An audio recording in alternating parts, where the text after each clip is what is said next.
আমি রাসেল আহমেদ আপনাদের স্বাগত জানাচ্ছি আমাদের নিয়মিত আয়োজন ২৪ ঘন্টায় সমসাময়িক রাজনীতির বিষয়গুলো নিয়ে আমরা আলোচনা করি। আজকেও আলোচনা করতে চাই, বিশেষ গুরুত্ব দিতে চাই ছাত্র রাজনীতি তথা নতুন যে রাজনৈতিক দল গঠন হচ্ছে বা সামনের রাজনীতির পথ নিয়েও আমরা আলোচনায় থাকব। আমাদের সাথে তিনজন ছাত্রনেতা উপস্থিত হয়েছেন এবং ছাত্রনেতা বললে আসলে ভুল হবে, একজন জাতীয় রাজনৈতিক দলের সাথেও সংযুক্ত হতে যাচ্ছেন। শুরুতে আমরা একটু তাদের সাথে পরিচিত হয়ে নেই। ডান দিক থেকে শুরু করছি, জনাব মানসুরা আলম, যুগ্ম সাধারণ সম্পাদক জাতীয়তাবাদী ছাত্রদল, আপনাকে আলোচনায় স্বাগত জানাচ্ছি। রয়েছেন জনাব অনিক রায়, যুগ্ম সদস্য সচিব জাতীয় নাগরিক কমিটি, আলোচনায় স্বাগত জানাচ্ছি আপনাকেও। এবং রয়েছেন মুতাসিম বিল্লাহ শাহিদি, আন্তর্জাতিক সম্পাদক বাংলাদেশ ইসলামী ছাত্র শিবির, আপনাকে আলোচনায় স্বাগত জানাচ্ছি। যেটি বলছিলাম, নতুন দল যেহেতু গঠন হতে যাচ্ছে, জনাব অনিক রায়, একটু আপনাকে দিয়ে আমরা আলোচনা শুরু করি। যেটি আজকে কিছুক্ষণ আগে সংবাদ সম্মেলনে ঘোষণা দেওয়া হলো যে ২৮ তারিখে নতুন রাজনৈতিক দল আসতে যাচ্ছে আপনাদের, এবং এখন পর্যন্ত গণমাধ্যমে বা বিভিন্ন আপনাদের অনেকের বক্তব্যের মাধ্যমে যাদের নাম এসছে, যেটি দেখা যাচ্ছে সেখানে কেউ কেউ আছে একদম নতুন, হয়তো কোনো রাজনৈতিক দলের সাথে সম্পৃক্ত নন, কেউ কেউ আছে ছাত্র শক্তির, কেউ কেউ আছে বাম সংগঠনের, আপনি নিজেও ছিলেন, এবং এর বাইরে সাবেক শিবিরের নেতারাও রয়েছেন। কিন্তু খুব একটা আলোচনার মধ্যে আমরা ছাত্র দলের কাউকে দেখতে পাচ্ছি না। এর কারণটা কি আসলে? আপনারা কি জুলাই অভ্যুত্থানের এই যে অগ্রণী ভূমিকা যারা পালন করছে তাদেরকে নিয়ে দল করতে চাচ্ছেন, সেই হিসেবে ছাত্র দলকে মানছেন না, নাকি ওনারা কেউ আসতে চাইছেন না, নাকি কোনটি আসলে? আচ্ছা, প্রথমে বলি, সেটা হলো আমাদের এই জুলাই অভ্যুত্থান, যেটি আমরা এই ৩৬ দিনের যে আন্দোলন, এই আন্দোলনটা আসলে কোনোভাবেই কোনো একক শক্তির না, এটা একটা মিলিত শক্তির। এবং বাংলাদেশের প্রত্যেকটা রাজনৈতিক দল, কারণ আপনি যদি ধরেন যে গত প্রায় ১৫ বছর ধরেই নানা স্পেকট্রামে নানানভাবে আন্দোলনগুলো চলছিল, রাজনৈতিক দলগুলো তাদের মতো রাজনৈতিক যে জায়গা, সেই জায়গায় তাদের আন্দোলন চলমান ছিল। কিংবা মনে করেন আমরা যারা ক্যাম্পাসে ছিলাম বিভিন্নভাবে ছাত্রলীগের বিরুদ্ধে, ছাত্রলীগের দখলদারিত্বের বিরুদ্ধে, আমাদের কিন্তু লড়াইটা চলমান ছিল। ফলে একটা ৩৬ জুলাই যখন যখন ঘটনাটি ঘটলো, আমরা শেষ পর্যন্ত শেখ হাসিনাকে হারাতে পারলাম বা এই ফেসিস্ট রেজিমটা বন্ধ করতে পারলাম, তারপর থেকে আমরা আসলে মূলত একটা যেই গণ আন্দোলনের যে শক্তি, সেই শক্তির একটা বড় অংশের, যেমন মনে করেন যে বিএনপি একটি রাজনৈতিক দল, একটা লম্বা সময়ের রাজনৈতিক দল, তাদের একটা পলিটিক্যাল হিস্ট্রি আছে, তাদের এমনকি এই লড়াইয়েও তাদের একটা বড় ভূমিকা আসলে বিএনপির রয়েছে। ফলে বিএনপি তার রাজনীতিটা তার জায়গায় আছে। আবার একই সাথে মনে করেন ছাত্র শিবিরেরও যারা এসেছেন তারা কিন্তু সাবেক, এমন না যে তারা জামায়াতের নেতা ছিলেন, বা আমি যেমন মনে করেন আমিও কোনো বামপন্থী পার্টির নেতা ছিলাম না। ফলে আমরা এরকম বিভিন্ন জায়গায় যারা ছিলাম, তাদের মধ্যে যাদের মনে হয়েছে যে আমরা একটা নতুন রাজনৈতিক বন্দোবস্ত তৈরি করতে চাই, একটা নতুন পলিটিক্যাল পার্টি আসা উচিত, একটা জেনারেশনাল পার্টি আসা উচিত, তারা মূলত আমরা এই উদ্যোগটা নিয়েছিলাম। এবং এটা একটা ৬ মাস ৬.৫ মাসের আমাদের একটা জার্নি গিয়েছে। এর আগে এইখানে আমরা যারা ছিলাম, যেমন মনে করেন আন্দোলনের যারা মূল ফেস, আপনি নাহিদ ইসলামের কথা বলেন, মাহফুজ আলমের কথা বলেন, একসাথে ক্যাম্পাসে বিভিন্ন আন্দোলন সংগ্রাম আমরা একসাথে করেছি। ফলে সেই জায়গা থেকেই একটা নিজেদের মধ্যে বোঝাপড়াটা আসলে তৈরি করা যায় কিনা, এটা বোঝাপড়া তৈরি করার মাধ্যমে আসলে বাংলাদেশের মানুষের জন্য এখন কোন ধরনের একটি রাজনৈতিক দল বা কোন বক্তব্যগুলো সামনে নিয়ে আসা উচিত, বা একটা বহুদলীয় গণতন্ত্রের দেশে যেন অনেকগুলো দল থাকে মানুষের সামনে, তার অপশান তৈরি করার জন্য বক্তব্যগুলোর মধ্যে যেন মানুষ তার পার্থক্য করতে পারে, এইরকম একটা চাহিদা থেকেই মূলত আমাদের এই জার্নি। এখানে আসলে ছাত্রদল বা কিংবা অন্যান্য অনেক অর্গানাইজেশনের সবগুলো রাজনৈতিক দল এখানে লড়াই করেছে, তারা তাদের রাজনীতি রয়েছে, তারা তাদের রাজনীতিটা করবেন, এটা ওই লোকে আর কি। এটা এরকম না যে শুধু ছাত্রদল আসে নাই বা অন্য কেউ আসছে, এরকম। আপনারা কি তাদেরকে চাইছিলেন যে তাদের কেউ থাকলে যে সম্মিলিত প্রয়াসের কথা যেটি বলছেন আপনারা, সেই দিকটা আরো বেশি পরিষ্কার হতো বা সেরকম? আমাদের এই হিসাব বক্তব্যটা খুবই সহজ এবং সিম্পল। যারা যেই তরুণরাই মনে করে যে একটা নতুন রাজনৈতিক দল প্রয়োজন, এবং যেই তরুণরাই মনে করে যে একটা নতুন রাজনৈতিক দল, কারণ আমরা গত 15 বছরে এটা আসলে বিভিন্নভাবে বিভিন্ন জায়গায় আমাদের কাছে মনে হয়েছিল, কিন্তু বারবার একটা নতুন রাজনৈতিক দল হওয়া প্রয়োজন বা একটা নতুন রাজনৈতিক শক্তি আসা প্রয়োজন। কারণ আমাদের রাজনৈতিক দলগুলো এটা কিন্তু স্বীকার করতে হবে, সকল রাজনৈতিক, এটা শুধু বিএনপি না, আমাদের রাজনৈতিক দলগুলো কিন্তু আমাদের ফেইল করেছে। এই কারণেই কিন্তু আসলে 15 বছরের একটা ফেসিস্ট রেজিম আসলে তৈরি হতে পেরেছে। 2014 ইলেকশন, 2018 ইলেকশন, 2024 সেই প্রয়োজন যারা মনে করছে। মানসুর আলম, একটু আপনার কাছে জানতে চাই, ফেইল করেছে সেই দলই থাকতে চাইছেন, নতুন ইতিহাসের অংশ হতে চাইছেন না কেন? ফেইল করেছে এটা একটা অ্যাকুইজিশনের মতো শোনাই, কারণ এই লড়াইটা গত 15 বছরের যে লড়াই, যে দাঁড়ানো একটা জায়গায় এবং ফ্যাসিস্টের প্রত্যেকটা ইনস্টিটিউশন কি করে আস্তে আস্তে ফ্যাসিবাদে রূপান্তরিত হয়েছে, সেটা আমরা প্রত্যক্ষভাবে সেই সংগ্রামের মধ্যে ছিলাম। যে আমি যে কয়টা আন্দোলনে অংশগ্রহণ করেছি, যখনই কোনো প্রোগ্রামে পুলিশ, ফ্যাসিবাদ, ছাত্রলীগ আক্রমণ করেছে আমাদেরকে, আমরা জানি যে সেই অবস্থাটা কতটুকু কঠিন ছিল। যে আপনারা বলতে পারেন যে হ্যাঁ আপনারা আন্দোলন করেছেন, কিন্তু সেই সময় সাধারণ মানুষও আপনাদের সাথে সেই স্বতঃস্ফূর্তভাবে যায়নি। সেটা কেন যায়নি? এখন আপনি দেখেন যে সাধারণ মানুষ কেন যেতে পারেনি। সাধারণ মানুষকে রাজনীতি থেকে এতটা দূরে সরিয়ে দিয়েছিল ফ্যাসিস্ট যে তাদের পক্ষে স্বতঃস্ফূর্তভাবে সেই আন্দোলনে যাওয়া সম্ভব ছিল না। একদমই যায় নাই সেটা বলবো না। আপনি বিএনপির 22 সালে বিএনপির যে মহাসমাবেশগুলো হয়েছিল যে বিভাগে বিভাগে, অথবা যে ঢাকাতেও যেগুলো হয়েছিল, ইনফ্যাক্ট 28শে অক্টোবর 2023, সেগুলোতে যে পরিমাণ সাধারণ মানুষ অংশগ্রহণ করেছিলেন এবং নিম্ন আয়ের মানুষজন, আপনারা দেখেছেন কিনা জানি না, যে রিক্সাওয়ালারা সারিবদ্ধভাবে পল্টনে তারা স্লোগান দিচ্ছিলেন। তো সেই জায়গায় মানুষ ছিল। কিন্তু জুলাইয়ে যেটা হয়েছে, যে প্রত্যেকটা মানুষ, কেউ অভিভাবক হিসেবে, কেউ সংস্কৃতিকর্মী হিসেবে, যে যার জায়গা থেকে জুলাইয়ে অংশগ্রহণ করেছে, যার জন্য জুলাই কিন্তু সফল হয়েছে। বিএনপি, আমি ছাত্রদল হিসেবে আমরা কিন্তু কোনো ব্যানার নিয়ে যাইনি। আমি একজন সাধারণ মানুষ হিসেবে গিয়েছি, বিএনপির প্রত্যেকটি নেতাকর্মী সেখানে সাধারণ মানুষ হিসেবে গিয়েছে। তো আমরা সেই ব্যানার থেকে কোনো ক্রেডিটও নিতে চাই না। এখানে আমাদের এখন পর্যন্ত আমাদের চাওয়া যে দেশে গণতন্ত্র ফিরে আসুক। পরিস্থিতি যাই হোক, এখনও একটা খারাপ পরিস্থিতি চলছে। তো সেই পরিস্থিতি উত্তরণ করে প্রয়োজনীয় সংস্কারের মাধ্যমে নির্বাচন দিয়ে দেশে স্ট্যাবিলিটি ফিরে আসুক এবং গণতন্ত্র ফিরে আসুক। আপনারাও যেমন দলের ব্যানারে যাননি, শিবির সহ অন্যান্য দল যারা বাম সংগঠন তারাও দলের ব্যানারে যাননি, সবাই আসলে সাধারণ মানুষ হিসেবে। কিন্তু এখন আমরা যেটি দেখলাম গেল কয়েকদিন ধরে সামাজিক যোগাযোগ মাধ্যমেও যে ক্রেডিট আলোচনা চলছে, সেখানেও আপনাদের খুব একটা দেখা যাচ্ছে না, মানে সেটিই বা কেন? আমাদের জন্য গুরুত্বপূর্ণ ছিল ফ্যাসিবাদের পতন, ফ্যাসিস্ট হাসিনার পতন। তো দেশের সম্মিলিত দেশের মানুষকে আমরা গত 10 বছর ধরেই চেষ্টা করছি সবাই যাতে এই আন্দোলনে অংশগ্রহণ করতে পারে, ফ্যাসিস্ট পতনের আন্দোলনে তারা যাতে আসতে পারে।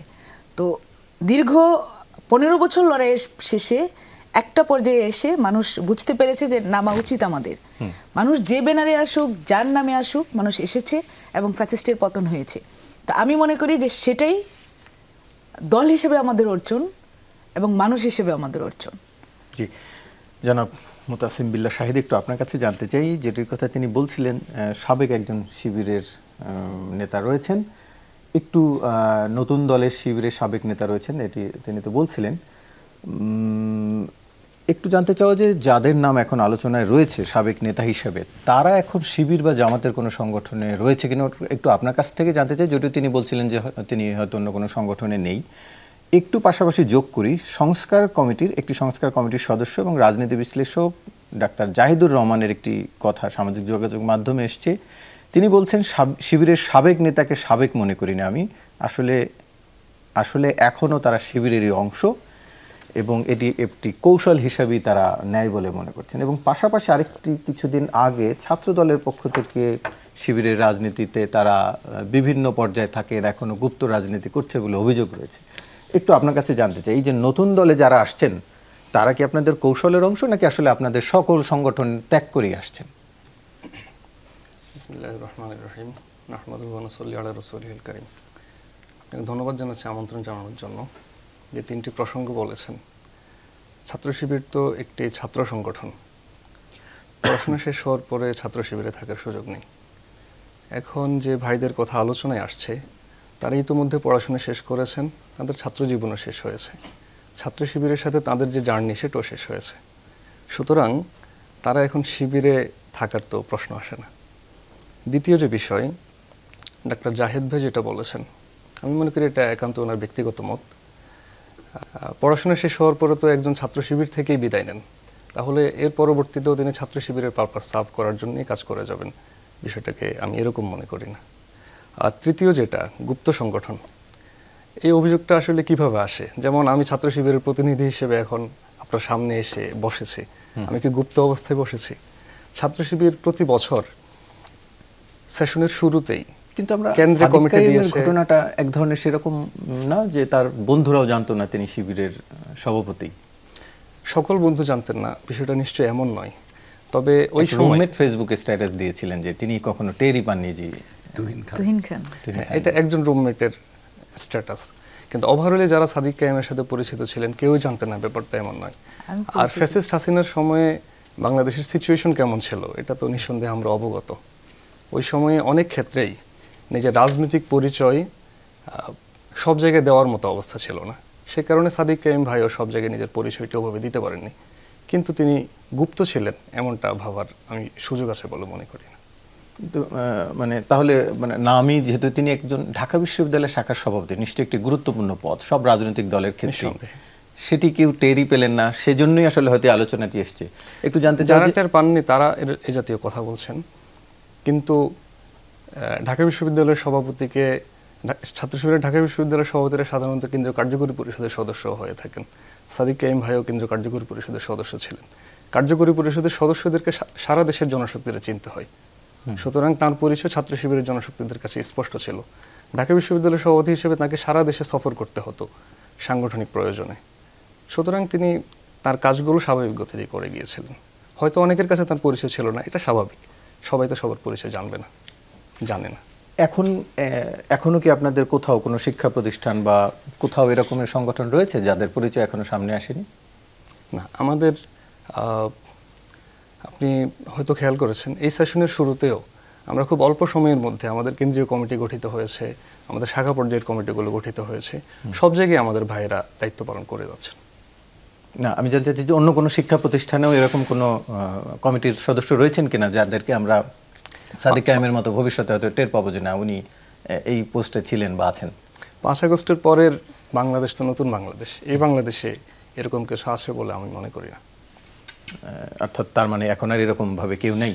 না, নেই। একটু নতুন দল সম্পর্কেও জানতে চাই যে নতুন দলের সাথে বেশ আপনারা আন্দোলনকালীন সময়ে ছিলেন, বৈষম্য বিরোধী ছাত্র আন্দোলন আপনাদের কর্মসূচিতে গিয়েও বলেছে যে ছাত্র শিবিরকে তারা বন্ধু প্রতিম দল হিসেবে পেয়েছেন আন্দোলনকালেও, এখনো দেখা যাচ্ছে সেই বন্ধুত্ব, কিন্তু মাঝখানে একটু ফাটল ধরেছিল বলে মনে হচ্ছে, সেই ফাটল মিটে গেছে? ঠিক বন্ধু প্রতিম দল এভাবে বলা যায় কিনা, আন্দোলনের কারণ বৈষম্য বিরোধী ছাত্র আন্দোলন তো একটা কমন প্ল্যাটফর্ম ছিল, যেখানে সবগুলো ছাত্র সংগঠনের নেতৃবৃন্দ কর্মীরা এসে সমবেত হয়েছেন, সাধারণ শিক্ষার্থীরা সমবেত হয়েছেন, সবাই এই ব্যানারে কাজ করেছেন। এমনকি বৈষম্য বিরোধী ছাত্র আন্দোলনের সমন্বয়ক যারা, আমরা যদি উপদেষ্টা নাহিদ ইসলামের কথা বলি, উনি কিন্তু একটি ছাত্র সংগঠনের দায়িত্বে ছিলেন। যদি আমরা আসিফ মাহমুদের কথা বলি, ছাত্র সংগঠনের দায়িত্বে ছিলেন। সুতরাং বৈষম্য বিরোধী ছাত্র আন্দোলন তো ছাত্র সংগঠনগুলোর এবং সাধারণ শিক্ষার্থীদের একটি কমন প্ল্যাটফর্ম ছিল। যে বিষয়ে ভুল বোঝাবুঝি তৈরি হয়েছে, আমরা মনে করি এটি সবার মতের প্রতিনিধিত্ব করে না। কারণ হয়তো সিলেটের ঘটনার প্রেক্ষিতে আপনি এই কথাটি বলে থাকতে পারেন। আমরা সিলেটের ঘটনায় দেখেছি ঢাকায় বৈষম্য বিরোধী ছাত্র আন্দোলন মিছিল করেছে একটা দাবিতে, কিন্তু সিলেটের বৈষম্য বিরোধী ছাত্র আন্দোলন মিছিল করেছে অন্য দাবিতে। ঢাকার বৈষম্য বিরোধী ছাত্র আন্দোলন ছাত্র শিবিরের উপরে দায় চাপিয়ে কর্মসূচি পালন করেছে, কিন্তু সিলেটের বৈষম্য বিরোধী ছাত্র আন্দোলন, বৈষম্য বিরোধী ছাত্র আন্দোলনের কর্মীরা সেখানে থ্রেটের মধ্যে আছে, অনেকটা এরকম বলে হচ্ছে তারা এই কর্মসূচি পালন করেছেন। সুতরাং বৈষম্য বিরোধী ছাত্র আন্দোলনের সবাইও ছাত্র শিবিরের ব্যাপারে একই মত লালন করেন বলে আমরা মনে করি না, যেটা দ্বিমুখী কর্মসূচি পালনের মাধ্যমে স্পষ্ট হয়েছিল। এই বিরোধটি যেটি নিয়ে, সেটি কি বলতে চাইছেন যে শিবিরের সবাই এই বিরোধে অংশ নেয়নি, সেটি বলতে চাইছেন? কিছুদিন আগে বৈষম্য বিরোধী ছাত্র আন্দোলনের সবাই ছাত্র শিবিরের ব্যাপারে একই দৃষ্টিভঙ্গি লালন করেন না বলে মনে করছেন, জি সেটি বলতে চাইছেন। মনসুর আলম, একটু আপনার কাছে আবার একটি আসতে চাই। মধুর ক্যান্টিনে শিবিরের উপস্থিতি মুক্তিযুদ্ধকে কলঙ্কিত করবে বলে বিবৃতি দিয়েছে ছাত্রদল। 25 বছর পরে আপনাদের এই উপলব্ধি হওয়ার কারণ কি আসলে? মানে বিশেষ কোনো কারণ আছে নাকি ছাত্র শিবিরের আর কোনো খুঁত খুঁজে পাচ্ছেন না যেটি দিয়ে তাদেরকে ঘায়েল করতে পারবেন, সেজন্যই আবার এই বিষয়টি সামনে আনলেন? 25 বছর কেন বলছি, কারণ 25 বছর এই ধরনের আর কোনো বক্তব্য শোনা যায়নি যে 25 বছর শিবির মধুর ক্যান্টিনে আসেনি।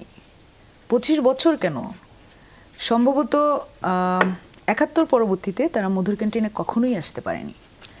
এবং 90-এর পরবর্তীতে যখন ঢাকা বিশ্ববিদ্যালয় পরিবেশ সংসদ সকল ছাত্র সংগঠন মিলে তারা শিবিরকে নিষিদ্ধ করেছিল ঢাকা বিশ্ববিদ্যালয় ক্যাম্পাসে, তখন থেকে তো আসার প্রশ্নই ওঠে না, তারা আসতে পারেনি। সেখানে জাতীয় ছাত্র সমাজও ছিল, এরশাদের যে সংগঠনটি, তারা স্বৈরাচারের অভিযোগে তারা প্রশ্নবিদ্ধ ছিল, সেজন্য তারাও নিষিদ্ধ ছিল। তো এই যে গতকালকে সম্ভবত তারা গতকালকে এসেছিল, তো সেটা জাস্ট 25 বছর পরে না, সেটা মনে হয় যে 71-এর পরে first time in the history.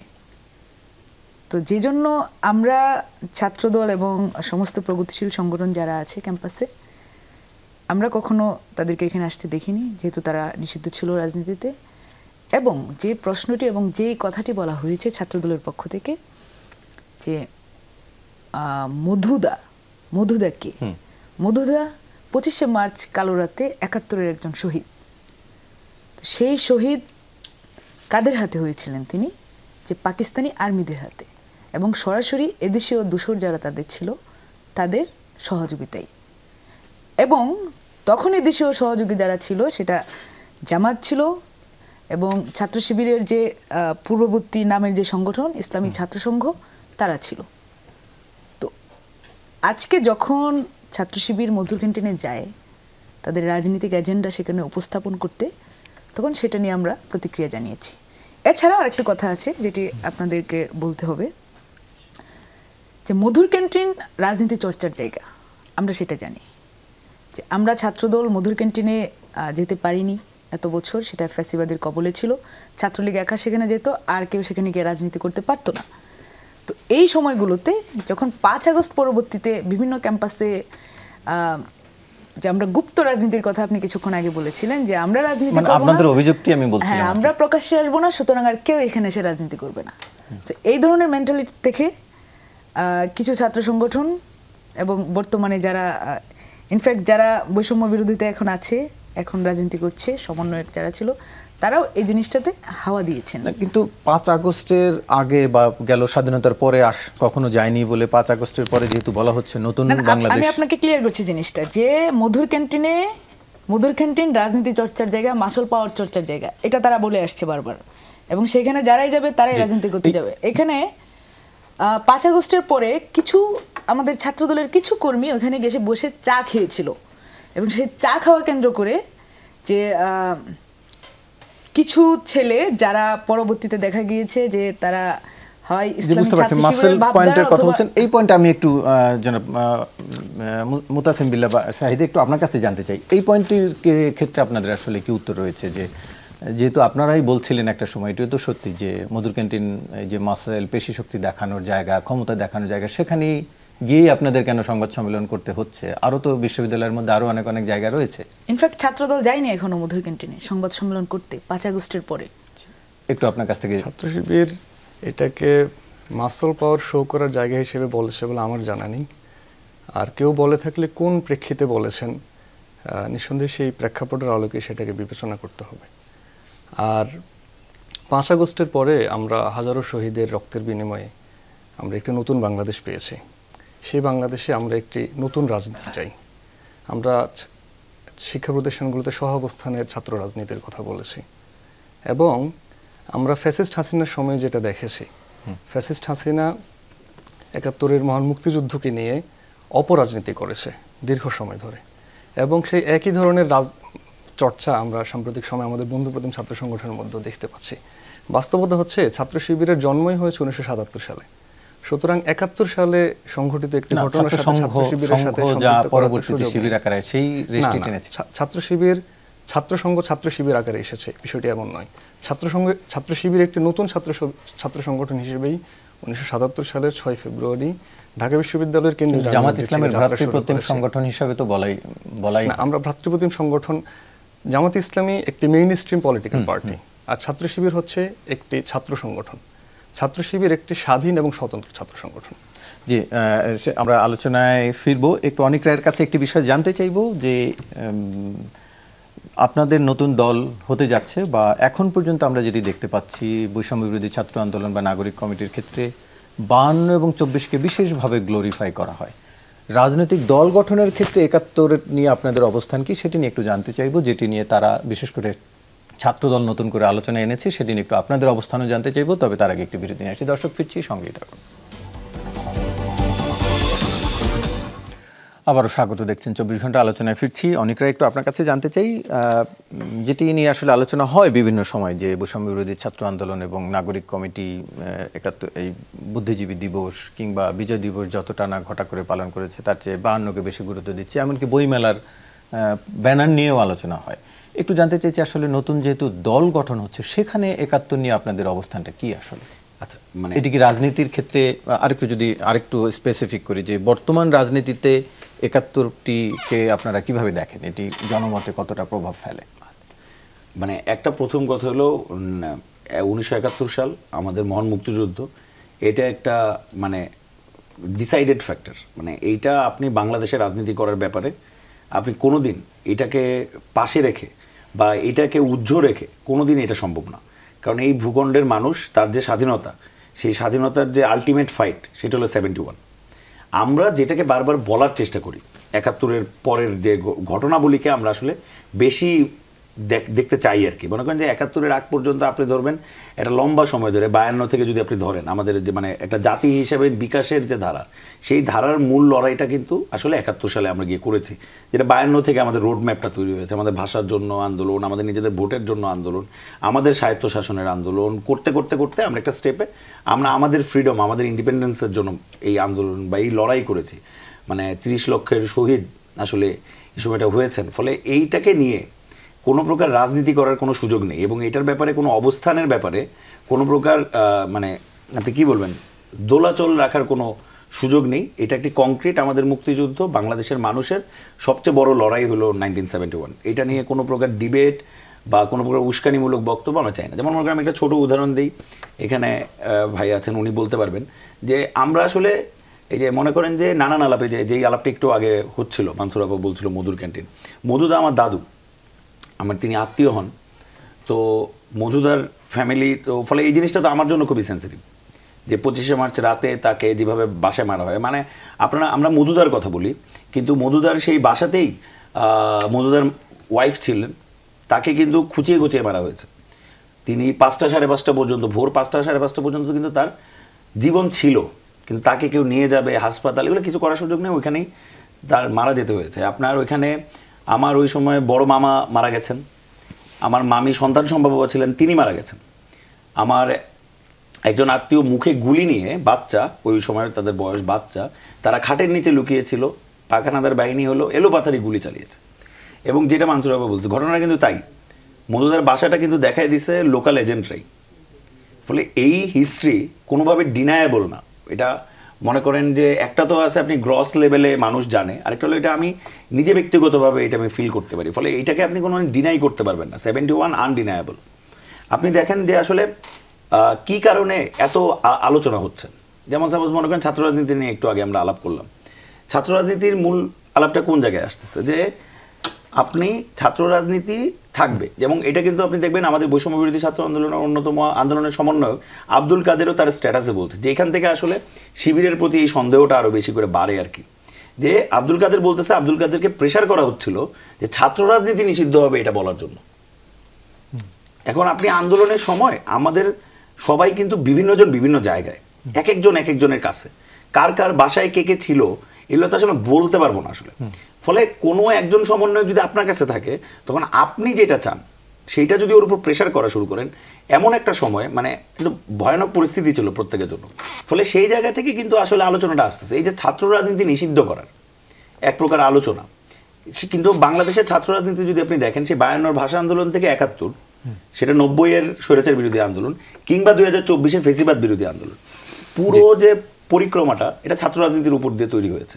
ফলে সেই পরিক্রমাটায় যখন ছাত্র রাজনীতিকে নিষিদ্ধ করার কথা, যেমন মনে করেন আমরা ক্যাম্পাসে হাজারবার স্লোগান দিয়েছি যে সন্ত্রাস এবং দখলদারিত্ব মুক্ত একটি ছাত্র রাজনীতি আমরা চাই, কিন্তু আমরা কিন্তু কখনো বলিনি ছাত্র রাজনীতি নিষিদ্ধ করতে হবে। ফলে এই যে পয়েন্ট, এই যে একটা ডেমোক্রেটিক্যাল স্পেস নষ্ট করার পজিশন, এগুলোই আসলে সন্দেহটা বাড়ায় আর কি, যে আসলে কেন গুপ্ত। বা আমরা ফেসবুকে দেখছি যে বিভিন্ন অ্যাকাউন্ট থেকে যারা পোস্ট করছিল, একটু বলে নিই, যে বিভিন্ন অ্যাকাউন্ট থেকে পোস্ট করছিল যে আপনার ছাত্র রাজনীতি নিষিদ্ধ করতে হবে। পরবর্তীতে ছাত্র শিবিরের কমিটি হয়েছে, আমরা দেখেছি সেই মানুষটাই ছাত্র শিবিরের লিডারশিপ। তো একটা ছাত্র সংগঠন কিভাবে ছাত্র রাজনীতি নিষিদ্ধ চায়? মানে আমি যখন ছাত্র সংগঠন করতাম, আমি তো লেজুর ভিত্তিক সংগঠন নিষিদ্ধ চায়, লেজুর ভিত্তিক সংগঠন। না, সেটা তো তাদের দাবি ছিল না, এটা তো আপনি আলোচনা তৈরি হয়েছে, পরে তৈরি হয়েছে, তাদের দাবি ছিল এটি পুরোটাই বন্ধ। জি, মানসুর আলম, একটু আপনার কাছে জানতে চাই, শিবির আরেকটি অভিযোগ করেছে যে ছাত্র দলের মধ্যে ছাত্রলীগের প্রতিচ্ছবি দেখা যায় এবং তাদের বক্তব্যে আরো বেশ কিছু রেফারেন্সও তারা দিয়েছে। একটা শিবির ধর, আচ্ছা কোথায় স্লোগানটি দিয়েছে সেটি বলে নেই, খুলনা শিববাড়িতে ছাত্র দলের মিছিল থেকে একটা শিবির ধর ধরে ধরে জবাই করে এই স্লোগান দেওয়া হয়েছে, এটির অভিযোগ করা হয়েছে। এবং আরেকটি বিষয় হচ্ছে, যদি আমরা তাদের অভিযোগটিকে একটু, সেটি নিশ্চয়ই আপনি জানাবেন, পাশাপাশি আমরা যদি গণমাধ্যমের দিকেও তাকাই, সম্প্রতিকালে যেসব সংবাদগুলো এসছে বা আসছে, এই জায়গায় ছাত্র দলের চাঁদাবাজি করতে গিয়ে আটক হয়েছেন, এই বিভিন্ন জায়গায় প্রতিদিন এরকম নিউজ আসছে, সেটি কি আসলে ছাত্র লীগের থেকে খুব একটা ভালো কোনো সংবাদ বা খুব উন্নত কিছু? দেখুন, এই যে চাঁদাবাজি নিয়ে যে কথাটা হচ্ছে, যেখানেই চাঁদাবাজি, যেখানে কোনো অসঙ্গতি ধরা পড়ছে, পার্টির সাথে সাথে সেটার জন্য স্টেপ নিচ্ছে। এখন এজ এ পার্টি আমি কি করতে পারি? আমার বিশাল এই যে কর্মী বা এত মানুষ একটি পার্টির সাথে সংযুক্ত, সেখানে যখন আমি কোনো অসঙ্গতি দেখছি, আমার সাংগঠনিক কাঠামোর মধ্যে আমার যে সর্বোচ্চ শাস্তি, আমি সেটি নিশ্চিত করছি। এখন সমস্যা হয়, কিছু মানুষ থাকে কিছু জায়গায়, যে অনেক মানুষ থাকলে এক দুজন সেখানে একটা অঘটন ঘটিয়ে ফেলে। এখন আপনাদের দেখতে হবে যে এজ এ সংগঠন সেটা দায় আমরা অস্বীকার করছি কিনা, এবং সেই দায় অস্বীকার করে আমরা স্টেপ নিচ্ছি না কিনা। আমরা কিন্তু নিচ্ছি। আর আপনি যেটা বললেন যে ধরে ধরে জবাই করার যে বিষয়টা, আমরা ব্যক্তিগতভাবে এই ধরনের কালচার কখনোই প্রমোট করি না যেখানে মানুষকে জবাই করার কথা বলা হবে। আমরা সবসময় আইনের প্রতি শ্রদ্ধাশীল ছিলাম। আমাদের সবচেয়ে খারাপ অবস্থাতেও আমরা চেয়েছি যে আমাদের যে কোনো সমস্যার সমাধান আইনের মাধ্যমে হোক, কোর্টের মাধ্যমে হোক। কুয়েটে যে ঘটনাটি ঘটলো, সেটি কি আইনের প্রতি শ্রদ্ধাশীল থাকার উদাহরণ? সেখানে যেই কথাটি উঠেছে, সেখানে অনেক মানুষ একত্রিত হয়েছে, সেখান থেকে কেউ একজন কথাটা বলেছে, এবং কিছু মানুষ সেটাতে যখন আপনি দেখবেন, যদি বাদও দেই আমি, যে মানে যে সংঘর্ষ বা যে হামলা বলি বা যাই যে নামই বলি না কেন, সেটি কি আসলে আইনের প্রতি শ্রদ্ধাশীল থাকার উদাহরণ কিনা? আসলে হামলা, সংঘর্ষ তখন হয় যখন দুইটা সাইড একসাথে হয়। আপনি যদি দেখেন যে হ্যাঁ, ছাত্রদলের পক্ষ থেকে, বা ছাত্রদল বলবো না, এখানে ছাত্রদল হামলায় জড়িত ছিল কেউ বলতে পারবে না, যুবদলের একজনকে পাওয়া গিয়েছে, তাকে যুবদল বহিষ্কার করেছে সংগঠন থেকে। এবং আপনি এর আগের ভিডিওটি বোধহয় আপনি দেখেছেন কিনা জানি না, যেখানে স্পষ্টত দেখা যাচ্ছে সাধারণ শিক্ষার্থীর নামের কিছু ছেলে সেখানে ছাত্রদলের দিকে এগিয়ে যাচ্ছে, যখন ছাত্রদল হার্মলেস উপায়ে তারা তাদের কার্যক্রম করছিল।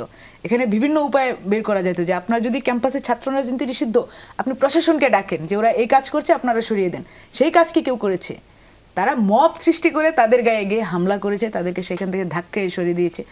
এরপরে কিছু অ্যাকশনের রিয়াকশন তৈরি হয়। অনেক সময় পরিস্থিতি সাংগঠনিকভাবেও কারো কন্ট্রোলে থাকে না, ওটা হচ্ছে স্থানীয় একটা জায়গা। আপনারা জানেন, যে কোনো স্থানীয় বিশ্ববিদ্যালয়, কলেজ, মেডিকেল কলেজ যারা আছে, সেখানে স্থানীয় লোকজনের একটা ওই অঞ্চলটার মধ্যে একটা প্রভাব থাকে, এবং তারা সেটা কোনো একটা ঝামেলার মধ্যে তারা সেই জিনিসটা এগিয়ে আসে, ইনভলভ করে ফেলে নিজেদেরকে। এবং সেটা দুঃখজনক, সেটা অত্যন্ত দুঃখজনক যে এই ঘটনাটা ঘটেছে, এবং আমরা তার জন্য স্টেপ নিয়েছি।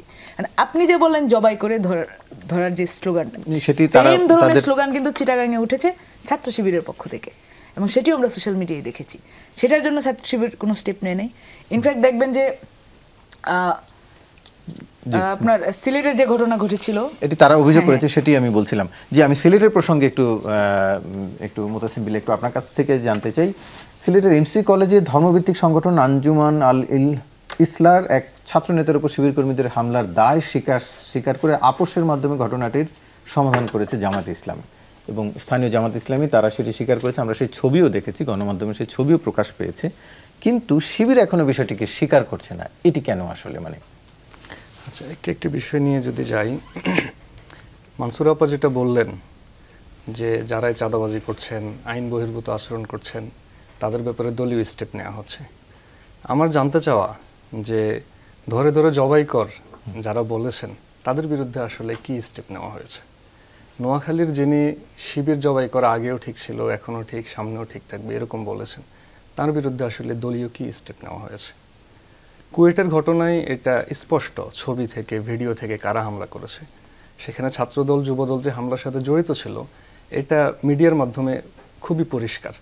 একজনকে বহিষ্কার করেছে, পরিষ্কার, তিনি যুবদলের। যুবদলের। কিন্তু আপা যেটা বলছেন যে ছাত্রদলের কেউ হামলার সাথে জড়িত নয়, কিন্তু ছবি ভিডিওতে তো সেটা ক্লিয়ার কারা সেরকম হামলার সাথে কিছু আমরা জড়িত। দেখিনি যে ছাত্রদল হামলা করেছে। আমরা মনে করি এমনকি যেটা মিডিয়াও ভুল দেখেনি। হয়েছে, যেটা হচ্ছে যে আইন বহির্ভূত আচরণ হয়েছে, সেটা স্বীকার করেই পরবর্তী স্টেপে যাওয়া উচিত।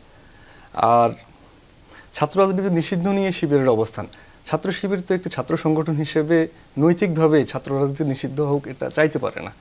ছাত্র শিবির যেটা চায় সেটা হচ্ছে ছাত্র রাজনীতির একটি নয়া ডাইমেনশন। আমরা ফ্যাসিস্ট হাসিনার সময়ে যে ছাত্র রাজনীতি দেখেছি সেই ছাত্র রাজনীতি নয়, আমরা একটি নতুন ধারার ছাত্র রাজনীতি দেখতে চাই, যেখানে ছাত্র সংগঠনগুলোর কর্মসূচি হবে শিক্ষা বান্ধব, শিক্ষার্থী বান্ধব। ছাত্র সংগঠনগুলো ক্যাম্পাসে পরস্পর সহাবস্থানের মধ্য দিয়ে থেকে নিজেদের আদর্শিক চর্চা অব্যাহত রাখবে। ছাত্র শিবির একটি ছাত্র সংগঠন হিসেবে ছাত্র রাজনীতি নিষিদ্ধ চাইতে পারেও না, ছাত্র শিবির এটা কখনো চায়ওনি। আর আপনি যে প্রসঙ্গ বললেন, সিলেটের প্রসঙ্গ, সিলেট মহানগর জামাতের আমির যে বক্তব্য দিয়েছেন, আজকে তিনি সেই বক্তব্য প্রত্যাহার করেছেন। সিলেট প্রসঙ্গে যাওয়ার আগে আমি একটু এই প্রসঙ্গের সাপ্লিমেন্ট একটু আপনার কাছে জানতে চাই। বিভিন্ন শিক্ষা প্রতিষ্ঠানে বিশেষ করে কুয়েটের যে ছাত্র রাজনীতি নিষিদ্ধের যে দাবি এসেছে, সেখানে বলা হচ্ছে যে অভিযোগ আছে যে সেখানে বিশেষ করে ছাত্র দলের পক্ষ থেকে অভিযোগ করেছে যে সেখানে শিবির সেখানে ছিল এবং শিবিরের যারা কর্মী রয়েছেন তারা সেখানে ছিল এবং সেই দাবির মধ্যে তো তাদের মূল দাবি ছিল ছাত্র রাজনীতি নিষিদ্ধ।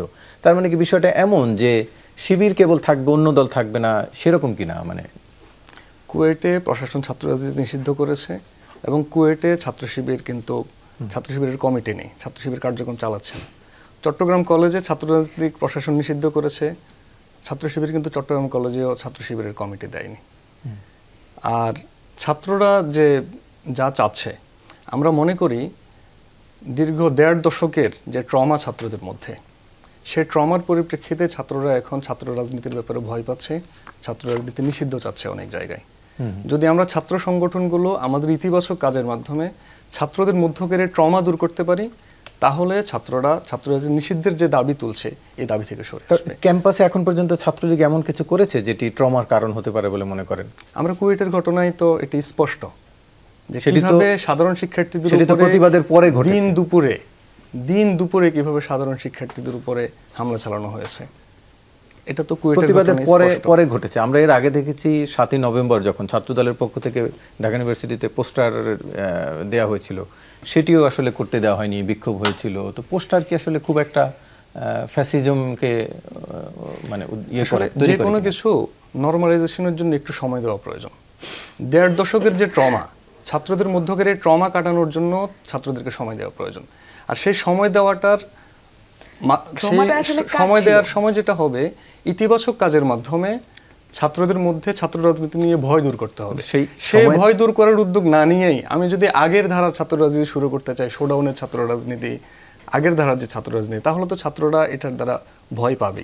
সুতরাং আমি মনে করি যাদের বিরুদ্ধে ছাত্ররা এরকম পদক্ষেপ নিয়েছে, এটা তাদের স্টেপ নেওয়ার ভুল, তারা আসলে সময় উপযোগী পদক্ষেপ নিতে পারেননি। সেজন্য তারা যদি প্রথমে ছাত্রদের ভয় কাটাতেন, এরপরে এই কাজগুলো করতেন, তাহলে হয়তো এই সিচুয়েশন তৈরি হতো না। যে সেই প্রসঙ্গে সিলেটের প্রসঙ্গে আপনার কাছে আসবো, আপনার কাছ থেকে শুনবো, তবে তার আগে একটি বিরতি নিয়ে আসি। দর্শক, ছোট্ট একটি বিরতির পর আবার ফিরছি, সঙ্গেই থাকুন। আবার স্বাগত, দেখছেন ২৪ ঘন্টা আলোচনায় ফিরতে চাই। যেটি বলছিলাম বিরতির আগে, মুতাসিম বিল্লাহ, একটু আপনার কাছ থেকে সিলেটের এমসি কলেজ প্রসঙ্গ জানতে চাই। কারণ জামাতের পক্ষ থেকে স্বীকার করা হয়েছে যে সেখানে শিবিরের ছাত্ররা হামলায় জড়িত ছিলেন বলে এক ধরনের আপোষ হয়েছে, কিন্তু শিবির এখনো স্বীকার করছে না। প্রথম বিষয় হচ্ছে যে শিবির যেটার সাথে সম্পৃক্ত নয়, এটা শিবির স্বীকার করার তো প্রশ্নই আসে না। তাহলে আপোষটি কিভাবে হলো? আমরা গ্রামে যেটিকে সালিশ হিসাবে চিনি। জামাতের সিটি আমির যেটা বলেছেন, তিনি সেই বক্তব্য আজকে প্রত্যাহার করে নিয়েছেন। তার কাছে এটা প্রতিবাদ আমরা দেখেছি। আমরা জি জামাত তো আসলে আমাদের ব্যাপারে মানে সেখানে সিলেট মহানগর আমির যে লিখিত জামাত আপনাদের ব্যাপারে, আচ্ছা আপনি আগে শেষ করুন। যে লিখিত বক্তব্য সিটি আমির পড়েছেন, এই লিখিত বক্তব্যটা আমাদের কনসার্ন নিয়ে হয়নি, এবং ছাত্র শিবির যেটার সাথে সম্পৃক্ত নয় সে বিষয়ে ছাত্র শিবিরের কিছু কর্মী জড়িত, এ জাতীয় বক্তব্য কেউ দেওয়া, এটাও তো আসলে উচিত কাজ নয়। রিয়েলিটি হচ্ছে ছাত্র শিবির এই ঘটনার সাথে সম্পৃক্ত নয়, এবং সিটি আমির যে বক্তব্য দিয়েছেন এই বক্তব্যটিও আসলে ছাত্র শিবিরের কনসার্ন নিয়ে দেওয়া হয়নি, এবং তিনি আজকে সেই বক্তব্যটি প্রত্যাহার করেছেন। মানে আপনাদের চাপে প্রত্যাহার করেছেন? আপনারা আমরা গতকাল প্রতিবাদ জানিয়েছিলাম। সিলেট কিন্তু মহানগর সভাপতি এবং সেক্রেটারি প্রতিবাদ জানিয়ে বিবৃতি দিয়েছিলেন, সেই প্রেক্ষিতেই হয়তো তিনি তার বক্তব্য প্রত্যাহার করেছেন। তাহলে কোন ক্ষমতা বলে বা কোন অভিভাবকত্বের ক্ষমতা বলে তারা আপোষ করতে গেলেন আসলে? সেটা বক্তব্য প্রত্যাহারের যে বিবৃতি, সেখানে সিটি আমির বলেছেন যে সিলেটের রাজনীতির একটি সহাবস্থানের ঐতিহ্য আছে। যেহেতু এমসি কলেজের ঘটনাকে কেন্দ্র করে স্থানীয় রাজনীতিতে নানা ধরনের আলোচনা চলছে এবং সিলেটের রাজনীতির যে ঐতিহ্য, সেই ঐতিহ্য প্রভাবিত হচ্ছে, সেজন্য ওনারা স্বপ্রণোদিত হয়ে এই কাজটি করেছেন। এবং আঞ্জুমানে তালামিজে ইসলামিয়ার যে মূল সংগঠন, আঞ্জুমানে আল ইসলাহ সম্ভবত নাম, তাদের সাথে ওনারা স্বপ্রণোদিত হয়ে মিটিংটি করেছেন মূলত সিলেটের রাজনীতির সহাবস্থানের ঐতিহ্য রক্ষা করার জন্য। মানে সেটি আপনারা অপরাধ করেননি, তারপরও মানে তারা বাবা হিসাবে যে সন্তান অপরাধ করেছে মাফ করে দেন, এরকম এইভাবে না? কিভাবে? মোটেই নয়। জামাত ইসলামীকে ছাত্র শিবির তারা বাবা যেহেতু মনে করার গেল, মতো কোনো না, ইস্যু নেই, কারণ ছাত্র শিবির একটি স্বতন্ত্র এবং স্বাধীন সংগঠন। ছাত্র শিবির নিজের ডিসিশন নিজে মেক করে, নিজের কর্মসূচি নিজের মতো করে বাস্তবায়ন করে। ছাত্র শিবিরের আয় ব্যয় নিজের মতো করে নিজস্ব সিস্টেমে অডিট করে। ছাত্র শিবিরের সকল কার্যক্রম ছাত্র শিবির স্বতন্ত্রভাবে পরিচালনা করছে। সুতরাং এখানে বাবা ছেলে সম্পর্ক হওয়ার মতো কোনো ব্যাপার নয়। না, মানে আমি ওইটাই বললাম, ওই কারণে যে যেহেতু তারা গেলেন আপোষ করতে, সে কারণে আসলে বলছি। যাই হোক, সেটার বক্তব্য আপনি দিয়েছেন। করছি আসলে এটা নিয়ে তো প্রচুর অপপ্রচার হয়েছে এবং সেটার প্রেক্ষিতে ওনারা হয়তো ফিল করেছেন যে বিষয়টি মীমাংসা হয়ে যাওয়া উচিত, সেজন্য কাজটি করেছেন। জি, মানসুর আলম, একটু আপনার কাছে জানতে চাই, রাজনীতির প্রসঙ্গে আবার একটু জানতে চাইছি যে আমরা দেখছি যে এই 5 আগস্টের পরেই বৈষম্য বিরোধী ছাত্র আন্দোলন, নাগরিক কমিটি, শিবির অনেকেই আওয়ামী লীগের নিষিদ্ধ চাইছে, কিন্তু ছাত্রদল বা বিএনপি এই নিষিদ্ধের পক্ষে না। এটি আসলে কেন? আপনারা কি আওয়ামী লীগের সাপোর্ট চাইছেন বা ছাত্রলীগের সাপোর্ট চাইছেন যাতে বিভিন্ন জায়গায় আপনাদের প্রভাবটা আরো বাড়ে, সে কারণে না কেন আসলে? আপনার বোধহয় নেক্সট আপডেট নেওয়া হয়নি। কয়েকদিন আগেই বিএনপির স্থায়ী কমিটির সদস্য সালাউদ্দিন আহমেদ খুব স্পষ্ট ভাষায় বলেছেন যে আওয়ামী লীগকে নিষিদ্ধ করুন। না, এরপরে আরো অনেক আপডেট চলে এসেছে। ছাত্রলীগ নিষিদ্ধের আগে আমরা স্পষ্ট ভাষায় দাবি জানিয়েছি। আমি একটা প্রোগ্রামে আমার বক্তব্য ছিল এটা, যে ছাত্রলীগকে নিষিদ্ধ করুন। যে কেন নিষিদ্ধ করবেন না? একটা নিষিদ্ধ হওয়ার মতো যে সংগঠন, যে ক্রাইটেরিয়া লাগে রাষ্ট্রীয় আইনে, সব করে ছাত্রলীগের ছিল। তো এইভাবে স্পষ্ট করে বারবার বলার পরেও, এবং আওয়ামী লীগ নিষিদ্ধের কথা বলছি, আওয়ামী লীগ আর আপনি যেটা বলছেন বলছি, সালাউদ্দিন আহমেদের বলার পরে সিনিয়র অনেক নেতারা আবার সেটিকে তাদের অবস্থান ওইদিকে নেন। এখন দেখেন, আমি পলিটিক্যাল পার্টি হিসেবে, এই যে ওনারা নিষিদ্ধ ছিলেন এত বছর, ওনাদের মাদার পার্টি ছিল, ওনারাও ছিল। আমরা নিষিদ্ধ ছিলাম না কখন। এখন নিষিদ্ধ আমাদেরকে ফ্যাসিস্ট হাসিনা আগস্টে করেছে। নিষিদ্ধ ফ্যাসিস্ট হাসিনা বাংলাদেশের আইন অনুযায়ী আপনারা নিষিদ্ধ ছিলেন। তো সেই নিষিদ্ধ হওয়া, আমরা নিষিদ্ধ ছিলাম না, এবং সেই নিষিদ্ধ রাষ্ট্র করছে। কিন্তু এজ এ পলিটিক্যাল পার্টি আমরা সবসময় বহুদলীয় রাজনীতিতে, গণতান্ত্রিক রাজনীতিতে বিশ্বাস করে এসেছি। যদি একটা পার্টি নেতাকর্মীরা অন্যায়ের সাথে জড়িত থাকে, তাদেরকে আপনি আগে আইনি প্রক্রিয়ায় নিয়ে আসেন। আপনি আগে নিষিদ্ধ করবেন এবং আপনি চাইবেন যে আমরা বলি যে নিষিদ্ধ করবেন, আপনি সেফলি আপনি রাষ্ট্র ক্ষমতায় থেকে সেসব অপরাধীদেরকে আপনি পার করে দিচ্ছেন বিদেশ। সেটা কোন ধরনের আলোচনা হলো? আপনি দেখছেন যে রিয়াজ মাহমুদ নামে ঢাকা মহানগর ছাত্রলীগের এক নেতা এবং ঢাকা বিশ্ববিদ্যালয় ছাত্রলীগের যে সেক্রেটারি ছিল সৈকত, তারা একদিনই এয়ারপোর্ট থেকে গ্রেফতার হয়েছে। গ্রেফতার হওয়ার পরে রিয়াজ মাহমুদকে দেখা গিয়েছে লন্ডনে এক প্রোগ্রামে। সেটা কিভাবে হলো? আপনারা তো নিষিদ্ধের পক্ষে। আপনি নিষিদ্ধ যে করছেন, নিষিদ্ধ করার আগে আপনার তো বিচার করার কোনো আগ্রহ দেখছি না, আপনার গ্রেফতার করার কোনো তাড়া নেই। আপনি বলছেন বারবার নিষিদ্ধ নিষিদ্ধ, এইসব বলে আপনারা ঠিক হাওয়াটা কোন দিকে নিয়ে যেতে চাচ্ছেন? মানে আপনারা চাচ্ছেন কি এখানে? সেটাই থাকবে তাদের প্রতি আমাদের প্রশ্ন, যারা মনে করে যে আমরা বিএনপি বা আমরা নিষিদ্ধ চাচ্ছি না। এবং যেখানে স্পষ্টত আবার বলে দেওয়া হয়েছে যে বিএনপি স্থায়ী কমিটির সদস্য সালাউদ্দিন আহমেদের বক্তব্য, বিএনপি স্থায়ী কমিটিকে আমরা তো টপ, সেটা ঠিক আছে উনি বলেছেন, এরপরে আর সেটা স্পষ্ট করেনি বিএনপির সিনিয়র অন্যান্য নেতারা, এবং এরপরে তাদের অবস্থান অনেকটা এরকমই মনে হয়েছে। বিবৃতি খুব স্পষ্ট ছিল, পাবলিক ছিল, সেখানে অনেক মিডিয়া ছিল, সবাই সেটা কভার করেছেন। তারা আপনাদের খুব ভালোভাবেই জানা দরকার যে সেটা মুখ দিয়ে বের হয়েছে এবং সেটা বলেছে যে নিষিদ্ধ করুন। এটা এতদিন পার হওয়ার পরেও এখন পর্যন্ত কেন নিষিদ্ধ করেনি? সরকারের কাছে ক্ষমতা আছে, তারা কেন সেটা করছে? জি, অনেকটা একটু আপনার কাছে জানতে চাই 24-এর ঘটনার যেটি ঘটলো, এরপরে যদি আওয়ামী লীগ ক্ষমা না চেয়ে রাজনীতিতে ফিরে আসে বা আসার চেষ্টা করে, আগামী 50 বছর পরে কি আপনারা মানে যে দল হতে যাচ্ছে তারা আওয়ামী লীগের সাথে যৌথভাবে কোনো জোট করবেন বা করা সম্ভাবনা হতে পারে 50 বছর পর? দেখেন, এটা প্রথমত বিষয় হলো যে আওয়ামী লীগকে একটা রিকনসাইলেশনের রাস্তা দিয়ে আসতে হবে। মনে করেন এই মোমেন্টে বাংলাদেশে মনে করেন যে নানানভাবে যেই একটা মানে পরিবেশ বাংলাদেশে বিদ্যমান, সেই বিদ্যমান পলিটিক্যাল পরিবেশে যে একটা দেখবেন যে 2 দিন পরপরই, আমি ভাই আছে ওনাকে উদ্দেশ্যেও বলবো এবং সবার উদ্দেশ্যে বলতেছে, কিন্তু 2 দিন পরপরই আলোচনা আসে যে এখানে শিবির আছে আমরা যাব না, এখানে জামাত ইসলাম আছে আমরা যাব না। এখন এই পজিশনটা আসলে কেন? কারণ এইটা কিন্তু খুবই সহজ, যে ওই যে আমি যেটা একটু আগেও বলেছি যে 71 is a decided thing. So আপনি 71-এর কোন পক্ষে ছিলেন, আপনি সেই পক্ষের কোন ধারায় আজকে আছেন, এইটা আগে আপনাকে ক্লিয়ার করতে হবে। যদি আপনার ভুল থাকে সেটার জন্য সরি বলতে হবে, রাজনৈতিকভাবে সরি বলতে হবে।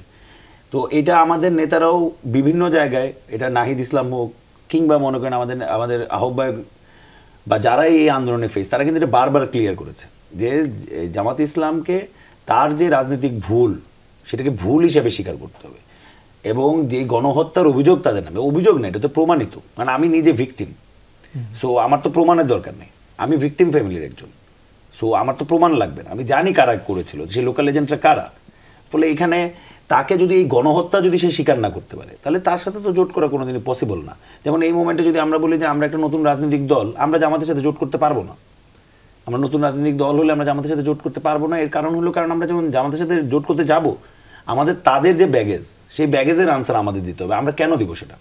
ঠিক একইভাবে এটা মানে আওয়ামী লীগের জন্য এটা রাইট। মানে বিএনপিকে যদি আপনি দেখেন আর কি, বিএনপির যে জোট, সেই বিএনপির জামাতের সাথে জোট করাকে নিয়ে আপনি যদি লম্বা একটা সময় দেখেন, আওয়ামী লীগের ফ্রেমওয়ার্কটা কি ছিল? বিএনপি জামাত, বিএনপি জামাত, জামাত বিএনপি, জামাত বিএনপি। বিএনপি যে একটা স্বতন্ত্র পলিটিক্যাল পার্টি, এটাই কিন্তু মানুষকে ভুলাই দেওয়া হয়েছিল যে এরা দুটো এক। তার মানে হলো, কারণ জামাতের ব্যাপারে জেনারেল পিপলের যে পার্সপেক্টিভ, মানে এটার জন্য পলিটিক্সও করার দরকার নেই। হয়তো বা সে বিএনপি করে, হয়তো বা কেউ বামপন্থী রাজনীতি করে, কেউ হয়তো বা আওয়ামী লীগ করতেন, বা যে কোনো রাজনৈতিক দল। জামাতের ব্যাপারে এই আলাপটা তো এক প্রকার ইউনিটি আলাপ আছে, ফলে এটা জামাতকে সলভ করতে হবে। এবং ঠিক একইভাবে যেমন এই মোমেন্টে আমাদের জন্য জামাতের সাথে জোট করা সম্ভব হচ্ছে না, কারণ জামাত আসলে 71-এর পজিশন তারা ক্লিয়ার করেন না। তারা বলতেছেন কি, যে যদি আমাদের নামে গণহত্যার অভিযোগ থাকে, এটা কোনো মানে হয় না, এটা বাংলাদেশ জানে, বাংলাদেশের বাচ্চারা জানে। ফলে এটা একটা সিম্পল কেস। সো সিম্পল কেসটা সিম্পলি দেখানো উচিত, কমপ্লেক্স কইরা শব্দের মারপ্যাচ দিয়া এগুলো বলার আসলে কোনো মানে নেই। ঠিক তেমনি আজকে আওয়ামী লীগ যদি সরি না বলে, এবং আওয়ামী লীগ যদি, যেমন এখন পর্যন্তও কিন্তু জামাতের যেরকম আচরণ, মানে 71-এর প্রশ্নে আপনি দেখবেন আওয়ামী লীগের নেতাদের সেম আচরণ, একই রকম কথা তারা বলছে। অনুশোচনা নেই, অনুশোচনা যে আমি ভুল করছি, এই অনুশোচনাটা নেই। ফলে এই অনুশোচনা যদি না থাকে, এটা গণহত্যার অভিযোগ দুই পক্ষের, দুইটি দলের উপর এখন বাংলাদেশে রাজনৈতিকভাবে দুইটি দলের উপর আছে, জামাত এবং আওয়ামী লীগ।